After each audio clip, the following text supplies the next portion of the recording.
People ask me when they're wrapping certain pallets that if you have pallets that are going to an area, let's say that's travel long distance versus the majority of their pallets might be traveling in a shorter distance. They want to know, should they use a heavier stretch film, or do you need to put more stretch film on, or do you need to have a different type of stretch film if you're using 1 gauge and to wrap a pallet more. My best advice is always, as the pallet is wrapped, the operator is normally here after they put the pallet on to wrap, is just to, the existing film that you're using is just to rope it. In other words, push it together and create kind of a rope or a band as the pallet's being wrapped. And what that does is that increases the load to force.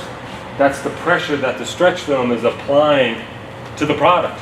You'll double or treble the holding power by just roping it for a couple of wraps as it goes up or comes down. For this example here, these are pallets that we ship out double stacked. They get loaded into a full truckload, and we just put a couple of extra bands on it. I'm using white printed film here just so you can see the contrast. Obviously you can see the band as the pallet is wrapping. So just a quick example.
Now, just to give an example of the holding power, once you put a couple of bands on, you can see just by the snapback from the film, how strong that is.